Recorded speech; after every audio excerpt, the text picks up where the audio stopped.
저는 교회를 위해서 기도하고 여러분들을 위해서 기도할 때마다 마음이 얼마나 감사한지 모르겠어요.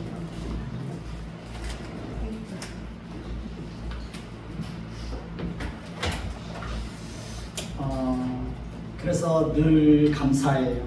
한 사람 한 사람한테. 옆 사람에게 다시 한번 말하고 싶어. 당신이 있어서 너무 감사합니다.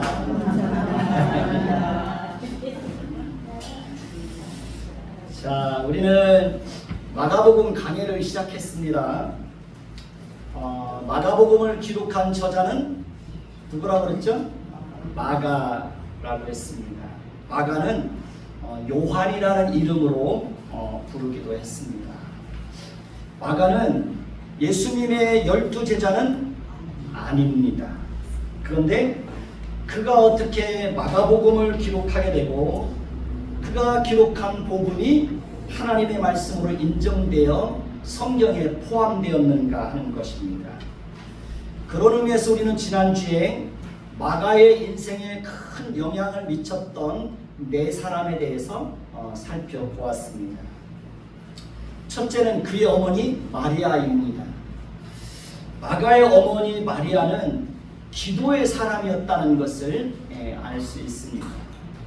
초대교회 때에 마가의 어머니 마리아의 집은 성도들이 모여서 기도하는 장소로 그렇게 사용되었다는 것을 지난주에 살펴보았습니다.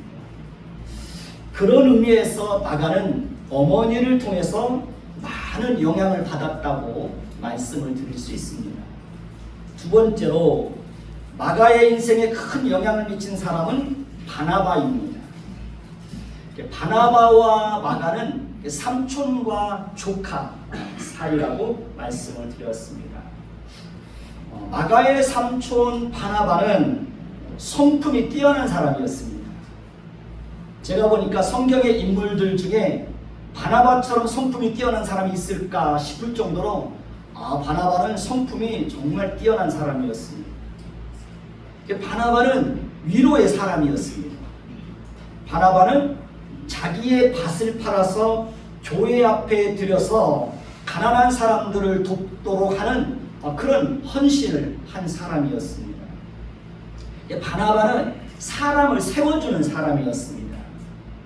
바나바는 마가가 실패했을 때에도 끝까지 그를 믿어주고 품어주고 끌어주고 함께한 그런 사람이었습니다. 바나바는 사람과 사람을 연결해주는 아주 중요한 역할을 했던 사람입니다. 바나바는 착한 사람이요 성령과 믿음과 지혜가 충만한 사람이었습니다. 그런 의미에서 마가는 그의 삼촌인 바나바를 통해서 큰 영향을 받았다고 말할 수 있습니다. 세 번째로 마가에게 큰 영향을 미쳤던 사람은 누굴까요? 베드로입니다. 베드로는 마가를 내 아들이라고 불렀습니다. 그런 의미에서 마가는 사도 베드로와 매우 가까운 사이였다는 것을 알 수 있습니다. 뿐만 아니라 마가는 베드로의 제자임과 동시에 베드로의 신실한 동역자였다는 것도 알 수 있습니다. 그런 의미에서 마가가 마가복음을 기록하는 데에 가장 큰 영향을 미쳤던 사람은 바로 베드로라고 말씀을 드릴 수 있습니다. 마가는 베드로를 통해서 듣고 배운 바를 정확하게 오류가 없이 기록하였던 것입니다. 그것이 우리의 손에는 마가복음이라는 책의 이름으로 들려져 있습니다. 네 번째로 마가에게 절대적인 영향을 미쳤던 사람이 또 한 사람이 있죠. 누굴까요? 사울입니다. 마가는 한때 사울에게 큰 실망을 안겨주었지만 시간이 지나고 난 이후에 두 사람의 관계는 회복이 되었고 마가는 바울에게 유익한 존재요 신실한 동역자로 거듭나게 되었다는 것을 알 수 있습니다. 마가는 이렇게 사울을 통해서도 큰 영향을 받은 것으로 보입니다. 제가 왜 마가복음을 전하면서 첫 번째로 마가의 신앙과 성품과 인생과 마가복음을 기록하는 일에 절대적인 영향을 미쳤던 네 사람에 대해서 언급했는지 그 이유를 아시겠죠? 그 이유는 뭡니까? 그 이유가 뭡니까? 만남이라는 것이 얼마나 중요한지를 강조하기 위해서 그렇습니다. 마가에게 그의 어머니 마리아와 그의 삼촌 바나바와 마가를 아들로 여겼던 사도 베드로와 마가를 동역자로 여겼던 사울이 없었다면 마가는 존재하지도 않았을 것이고 더더욱 마가복음을 기록하는 일은 결단코 없었을 것입니다. 만남이라는 것이 그렇게 중요한 것입니다. 제가 늘 드리는 말씀이 있죠. 잠언 17장 12절에 보면 차라리 새끼 빼앗긴 암콤을 만날지언정 미련한 일을 행하는 미련한 자를 만나지 말 것이니라. 잠언의 말씀은 이렇게 우리에게 만남이라는 것이 얼마나 중요한지를 강조하고 있습니다. 누구를 만나느냐에 따라서 삶의 방향이 달라지고 가치관과 세계관에 많은 영향을 미치게 되는 것입니다. 누구를 만나느냐에 따라서 삶의 질과 행복과 불행이 결정되는 것입니다. 그렇기 때문에 우리는 우리 자신뿐만 아니라 우리 자녀들을 위해서도 항상 뭘 위해서 기도해야 됩니까? 만남의 복을 주시기를 위해서 늘 기도하셔야 됩니다. 그리고 무엇보다도 예수님과의 그 인격적인 만남이 이루어지는 것이 제일 중요하고 우선되는 일입니다. 베드로와 사울과 바나바와 마가와 그의 어머니 마리아는 예수님을 인격적으로 만남으로 인해서 그의 인생이 송두리째 바뀝니다. 저도 예수를 만난 이후에 제 인생의 방향이 완전히 달라졌습니다. 그만큼 예수님을 인격적으로 만나는 것은 중요한 것입니다. 마가가 마가복음을 시작하면서 첫 번째로 외쳤던 말씀이 무엇입니까? 하나님의 아들 예수 그리스도의 복음의 시작이라. 여러분은 이 말씀이 얼마나 놀라운 말씀인지 아시겠습니까? 이 말씀이 얼마나 놀라운 말씀인지를 안다면 여러분들은 이 말씀만 읽고 들어도 여러분들의 가슴이 뜨거워질 겁니다. 저는 마가복음을 시작하면서 하나님의 아들 예수 그리스도의 복음의 시작이라고 첫 문장을 시작할 때 마가복음을 그렇게 시작할 때 마가의 가슴이 얼마나 뜨겁고 감동적이었을까라고 생각을 합니다. 저 역시도 마가가 전했던 마가복음을 여러분과 함께 나눌 수 있다는 것만으로도 제 가슴은 뜁니다. 하나님의 아들 예수 그리스도의 복음의 시작이라. 여러분 무엇이든지 첫 문장이 중요합니다. 사실은 이 말씀 속에는 이 첫 문장 속에는 마가가 마가복음을 기록하면서 전하고자 했던 모든 내용의 핵심들이 이 첫 문장 안에 다 들어있는 것입니다. 그만큼 중요한 것입니다.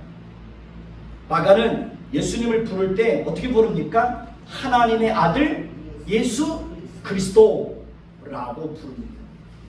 오늘 우리는 이 각각의 호칭 속에 담겨져 있는 의미가 무엇인지에 대해서 살펴보려고 합니다. 첫째는 하나님의 아들입니다. 예수님을 하나님의 아들이라고 부르고 있습니다. 그러니까 예수님을 하나님의 아들이라고 부르는 것은 예수님 그분은 곧 어떤 분이라는 것을 알려줍니까? 하나님이라는 것을 알려주는 것입니다. 그렇습니다. 예수님은 하나님이십니다. 예수님은 피조물이 아닙니다. 예수님은 온 우주 만물이 창조되기 전부터 성부 하나님과 성령 하나님과 함께 영원 전부터 스스로 존재하신 분입니다. 예수님은 성부 하나님, 성령 하나님과 함께 온 우주 만물을 창조하신 창조주 하나님입니다.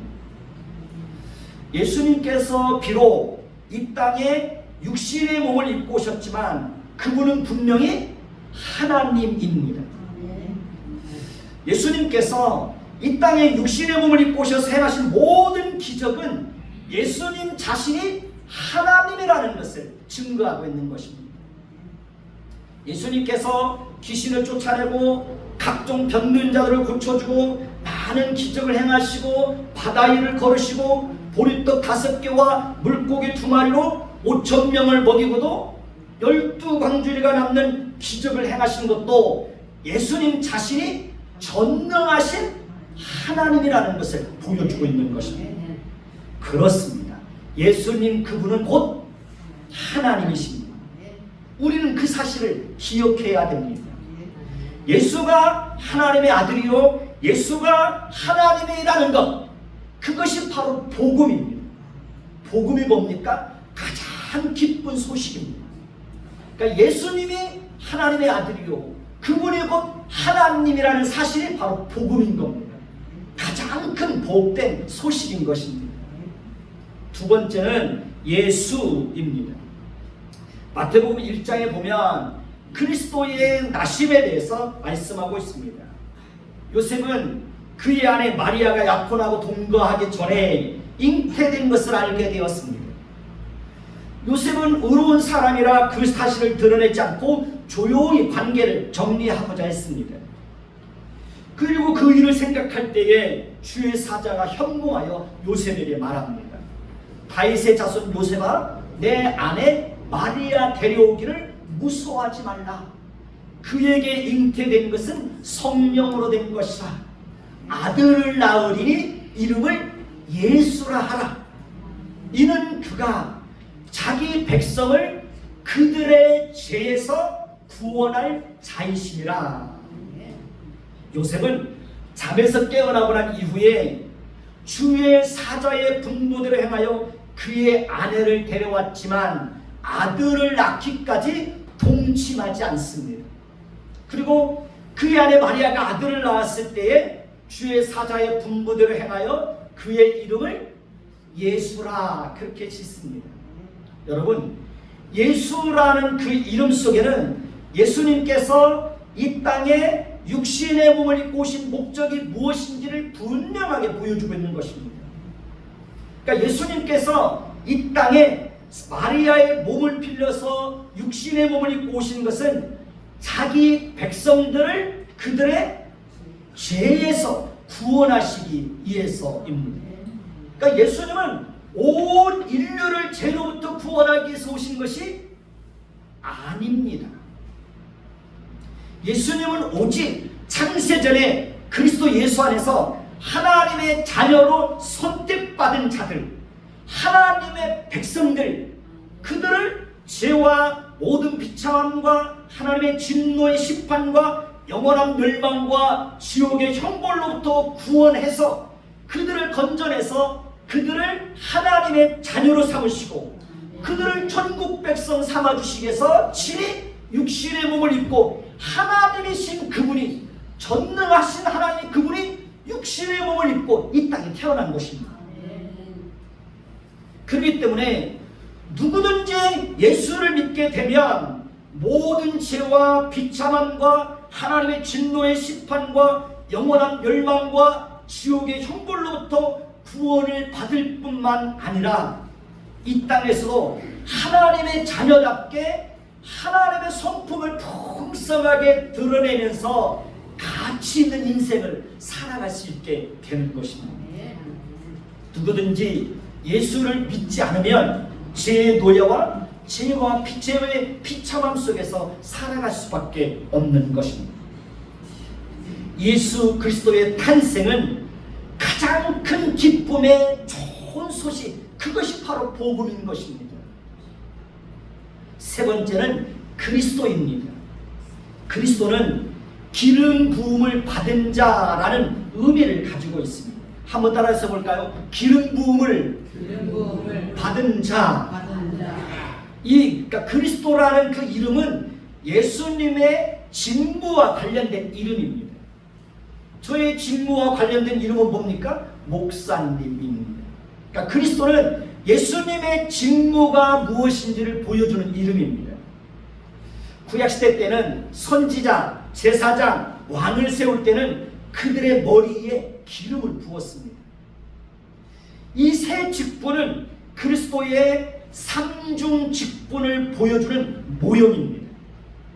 따라서 예수가 그리스도라고 했을 때는 그리스도의 직무가 무엇인지를 보여주는 것입니다. 구약시대의 선지자, 제사장, 왕은 그들의 직무를 구별하고 그들을 공적으로 세우기 위해서 눈에 보이는 기름을 머리에 부었습니다. 그러나 예수님은 성령으로 한량없이 기름 부음을 받았습니다. 다시 말하면 예수님은 성령의 모든 은사를 충만히 받았다는 그런 뜻입니다. 그러니까 그리스도께서 그렇게 하신 목적은 하나님의 자녀들에게 성령의 은사를 베풀어 주시고 성령의 은사에 풍성하게 참여하도록 하시기 위해서입니다. 그렇습니다. 성령의 모든 은사는 그리스도를 통해서 성령으로 말미암아 우리에게 부어지는 것입니다. 그렇기 때문에 우리가 성령의 은사를 충만히 받고 성령의 은사에 참여하기 위해서는 가지가 나무에 붙어있는 것처럼 우리도 그렇게 항상 누구에게? 그리스도에게 연결되어 있어야 합니다. 그리고 늘 그리스도 안에 머물러 있어야 합니다. 요한복음 1장 16절을 보면 우리가 다 그의 충만한 데서 받으니 은혜 위에 은혜더라 라고 말씀하고 있습니다. 한번 따라서 봅시다. 우리가 다 그의 충만한 데서 받으니 은혜 위에 은혜더라. 그렇습니다. 우리가 그리스도 안에 있고 그리스도에게 붙어 있으면 성령의 모든 은사로 충만하신 그리스도를 통해서 우리는 계속해서 뭘 공급받을 수 있습니까? 성령의 은사를 공급받을 수 있는 것입니다. 우리가 그리스도 안에 있으면 그리스도께서 우리에게 계속해서 은혜 위에 은혜를 더하시고 성령의 은사를 부으시고 성령의 열매에 참여하게 하시고 우리의 삶 속에서 하나님의 성품을 풍성하게 드러내도록 하시는 것입니다. 그렇기 때문에 우리는 항상 누구 안에 있어야 됩니까? 그리스도 안에 있어야 됩니다. 그러니까 그리스도에게 늘 붙어 있어야 되는 것입니다. 그러면 이제 그리스도께서 감당하신 세 가지 직무가 무엇인지에 대해서 구체적으로 살펴보도록 하겠습니다. 오늘은 세 가지 직무 중에서 그리스도의 왕직에 대해서 살펴보게 될 겁니다. 첫 번째로 그리스도는 왕으로 임명되었습니다. 그리스도는 만왕의 왕이요 온 우주 만물의 주인이십니다. 모든 권세는 누구로부터 나오는 것입니까? 그리스도로부터 나오는 것입니다. 세상 임금들의 호흡을 주장하시는 분도 그리스도요 그들의 마음을 주장하시는 분도 그리스도이십니다. 그리스도께서 세상 임금들을 세우시고 그들에게 권세를 주시는 것은 악을 행하는 자들에게 징벌을 내리시고 선한 자들에게 상을 주고 선한 자들을 보호하시기 위해서입니다. 뿐만 아니라 세상이 죄악으로 치닫는 것을 막고 우리 사회의 안녕과 평화와 질서를 위해서 세상 임금들에게 권세를 주는 것입니다. 그리스도는 세상 임금들의 생명을 언제라도 취하실 수 있는 그런 권세와 능력을 가지고 계신 분이 바로 그리스도이십니다. 예수님은 땅의 임금들의 머리일 뿐만 아니라 교회의 유일한 왕이 되시고 교회의 유일한 머리가 되시는 분이십니다. 교회의 왕은 오직 누구밖에 없습니까? 그리스도밖에 없습니다. 그렇기 때문에 교회는 오직 교회의 머리가 되시는 그리스도의 통치를 받아야 하고 그리스도의 통치 앞에 모든 그리스도인들은 순종해야 되는 것입니다. 그리스도의 왕되심을 인정하고 그리스도의 통치를 받는 것은 하나님의 말씀에 철저하게 순종하며 사는 것입니다. 만약에 우리가 하나님의 말씀을 듣고도 순종하지 않고 여전히 자신의 고집대로 살고 있다면 그것은 스스로 그리스도께서 자신의 왕되심을 거부하고 그리스도의 다스림을 거역하는 것과 같은 것입니다. 그러면 절대로 그리스도의 보호를 받을 수가 없습니다. 성령의 은사에 참여할 수 없습니다. 성령의 열매에 참여할 수 없습니다. 그리스도의 성품에 참여할 수 없습니다. 그리스도께서 베푸시는 은혜를 경험할 수가 없습니다. 여러분은 예수님께서 여러분의 왕이 되신다는 사실을 인정하십니까? 여러분은 예수님께서 여러분의 주인이 되신다는 사실을 인정하십니까? 여러분은 예수님께서 여러분들의 모든 것의 주인이라는 사실을 인정하십니까? 만약에 인정한다면 우리는 우리의 왕 되시는 그리스도의 통치를 잘 받아야 하는 것입니다. 우리의 모든 것의 주인 되시는 그리스도의 인도하심을 따라 살아야 합니다. 그리고 모든 것을 주인의 뜻에 합당하게 사용해야 합니다. 모든 것을 우리의 주인 되시는 그리스도에게 맡겨야 합니다. 모든 영광과 존귀와 찬송을 오직 예수 그리스도에게만 돌려드려야 하는 것입니다. 제가 매일 새벽마다 기도하기 전에 부르는 찬송이 있습니다. 왕이신 나의 하나님, 내가 주를 높이고 영원히 주의 이름을 송축하리이다.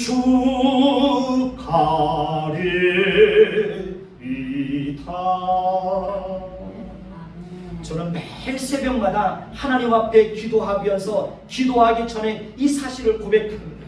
하나님은 나의 왕이십니다. 하나님은 교회의 유일한 왕이십니다. 하나님은 교회의 유일한 교회의 머리가 되시는 분이십니다. 그 사실을 늘 고백하며 기도합니다. 교회의 유일한 왕이 되시고 교회의 머리가 되시는 분이 그리스도라는 사실을 안다면 절대로 우리는 그리스도 앞에서 교만할 수가 없습니다. 목사도 절대로 교만할 수 없습니다. 목사나 장로가 절대로 교회 앞에서 왕노릇할 수 없습니다. 그런데 간혹 보면 목사와 장로가 힘 있는 사람들이 교회 앞에서 왕노릇하는 사람들이 있습니다. 그런 교회는 큰 혼란에 빠질 수 있고 성도들은 큰 상처를 받을 수 있습니다. 그리스도는 왕으로서 자신의 백성을 세상에서 불러내시고 교회로 모이게 하시고 하나님의 말씀으로 자기 백성들을 다스리시는 분이십니다. 그리스도는 왕으로서 자신의 백성들을 세상 유혹과 죄의 유혹과 사단의 유혹으로부터 보호해 주시는 분이십니다. 그리스도는 왕으로서 자신의 백성들을 여러 가지 시험과 환난과 어려움과 고통으로부터 보호해 주시는 분이십니다. 그리스도는 왕으로서 하나님을 모르고 하나님의 말씀에 불순종하는 자들에게 반드시 심판을 행하시는 분이십니다. 다시 한번 기억해야 할 것은 교회의 왕이 되시는 그리스도는 말씀으로 교회를 통치하시는 분이라는 것입니다. 그렇기 때문에 교회의 유일한 무기는 말씀이어야 하는 것입니다. 저와 여러분의 유일한 무기도 말씀이어야 하는 것입니다. 만약에 교회가 말씀을 버리면 그 교회는 반드시 무너지게 될 것입니다. 만약에 저와 여러분들이 말씀을 버리면 우리는 절대로 믿음의 선한 싸움을 잘 싸울 수가 없습니다. 만약에 우리가 말씀을 버리면 우리는 절대로 영적 싸움에서 승리할 수가 없습니다. 열린교회가 세워진 이후에 많은 어려움이 있었지만 그럼에도 불구하고 지금까지 교회의 등불이 꺼지지 않았던 이유는 교회가 끝까지 말씀을 붙들었기 때문에 그렇습니다. 그리고 기도의 등불이 꺼지지 않게 하였기 때문에 그렇습니다. IMF 때도 교회가 살아남고 코로나 재앙 때도 교회가 살아남을 수 있었던 유일한 이유도 하나님의 말씀을 끝까지 붙잡고 교회 안에 기도의 등불이 꺼지지 않도록 했기 때문에 그런 많은 재앙의 때에도 하나님께서 교회를 지켜주신 것입니다. 아무리 세상이 어지럽고 혼란스럽고 교회가 어려운 상황이 발생한다고 할지라도 교회가 끝까지 말씀을 붙잡고 기도한다면 교회의 왕이 되시는 그리스도께서 반드시 그런 교회를 끝까지 붙들어 주시고 교회의 등불이 꺼지지 않게 하실 것입니다. 그러니까 말씀을 붙잡고 끝까지 기도하는 교회는 교회의 머리가 되시는 그리스도께서 반드시 책임져 주실 것입니다. 교회의 머리가 되시는 그리스도께서 지금까지 열린 교회를 그렇게 지켜주셨습니다. 저와 여러분이 이 세상을 살아가는 동안 아무리 어려운 일이 있다고 할지라도 끝까지 말씀을 붙잡고 하나님 앞에서 여러분의 인생 가운데 기도의 등불이 꺼지지 않는다면 하나님께서 교회의 왕이 되시고 여러분의 왕이 되시고 여러분의 인생의 주인 되시는 그 그리스도께서 그 하나님께서 반드시 여러분들을 책임져 주시고 선하고 복된 길로 인도해 주실 것입니다. 교회와 저와 여러분이 말씀에 성실하게 순종하고 산다면 교회와 우리의 왕 되시는 그리스도께서 반드시 교회와 우리의 생애를 통해서 그리스도의 통치가 드러나게 하시고 그리스도의 일하심이 풍성하게 드러나게 하시고 하나님의 은혜를 풍성하게 경험하게 하실 것입니다. 여러분의 가정이 하나님의 말씀에 순종한다면 여러분의 가정 속에 그리스도의 통치가 풍성하게 임하게 될 것입니다. 시편 4편 8절에 보면 내가 평안히 눕고 자기도 하리니 나를 안전히 살게 하시는 이는 오직 여호와이시다 라고 다윗은 고백하고 있습니다. 그렇습니다. 우리로 하여금 하루하루 평안히 눕고 자기도 하며 안전히 살게 하시는 이는 오직 우리의 유일한 왕이 되시는 그리스도 한 분밖에 없습니다. 시편 6절을 보면 여호와께서는 영원 무궁하도록 왕이시니 이방 나라들이 주의 땅에서 멸망하였나이다 라고 말합니다. 그렇습니다. 여호와께서는 영원 무궁하도록 왕이십니다. 여호와께서는 영원 무궁하도록 왕으로 존재하시면서 세상 나라들을 이방 나라들을 통치하십니다.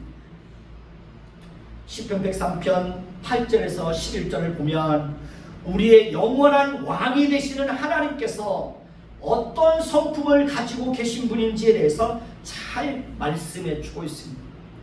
우리의 영원한 왕이 되시는 여호와 하나님은 긍휼이 많으시고 은혜로우시며 노하기를 더디하시고 인자하심이 풍성하신 분이라고 말합니다. 여호와 하나님은 자주 책망하지 않으시며 노를 영원히 품지 않는 분이라고 말합니다. 우리의 영원한 왕이 되시는 여호와 하나님은 우리의 죄를 따라 처벌하지 않으시며 우리의 죄악을 따라 우리에게 그대로 갚지 않으시는 분이라고 말합니다. 여호와 하나님은 동이 서에서 먼 것 같이 우리의 죄과를 우리에게서 멀리 옮기셨다고 말합니다. 우리의 영원한 왕이 되시는 여호와 하나님은 아버지가 자식을 긍휼히 여김 같이 자기를 경외하는 자들을 불쌍히 여기시는 분이라고 말씀하고 있습니다. 우리의 영원한 왕이 되시는 여호와 하나님께서 그렇게 하시는 이유는 우리의 연약함을 잘 아시고 우리가 단지 먼지처럼 쉽게 사라질 존재라는 것을 잘 알고 있기 때문에 그렇습니다. 우리의 왕이 되시는 하나님, 우리의 왕이 되시는 그리스도께서는 언제나 그렇게 우리가 이 땅에서 살아가는 동안 우리에게 끊임없이 긍휼과 자비와 은혜와 용서와 때를 따라 돕는 은혜를 풍성하게 베풀어 주실 것입니다. 그러니 우리는 평생 우리의 왕이 되시는 여호와 하나님과 우리의 왕이 되시는 그리스도의 통치를 성실하게 받아야 하는 것입니다. 어린아이들은 엄마 품 안에 있을 때 가장 안전합니다. 우리도 마찬가지입니다. 우리도 우리의 영원한 왕이 되시고 우리의 유일한 왕이 되시는 그리스도의 통치 아래 있을 때 우리는 언제나 안전할 수 있는 것입니다. 그리고 우리가 그리스도의 통치 아래 있을 때 그리스도께서 우리에게 은혜 위에 은혜를 더하시고 평강 위에 평강을 더하시고 복에 복을 더하셔서 복에 복을 더하시는 그리스도의 손길과 그리스도의 일하심과 그리스도께서 베푸시는 은혜를 풍성하게 경험하게 하시는 것입니다. 마가복음 21장 5절에 보면 시온 딸에게 이르기를 내 왕이 내게 임하나니 그는 겸손하여 낙이 곧 멍에 매는 짐승의 새끼를 탔도다 라고 말하고 있습니다. 그렇습니다. 교회의 왕이 되시는 그리스도는 백성들이 군림하고 무력과 힘과 칼과 폭력으로 다스리시는 분이 아닙니다. 교회의 왕이 되시는 그리스도는 백마를 타고 군사들의 호위를 받으면서 이 땅에 오신 분이 아닙니다. 교회의 왕이 되시는 그리스도는 백마를 타고 군사들의 호위를 받으면서 예루살렘에 입성하신 분이 아닙니다. 교회의 왕이 되시는 그리스도는 겸손한 왕이어서 낙이 곧 멍에 매는 짐승의 새끼를 타고 예루살렘에 입성하셨습니다. 우리도 교회의 왕이 되시는 그리스도를 본받아서 우리도 항상 겸손하게 살아야 합니다.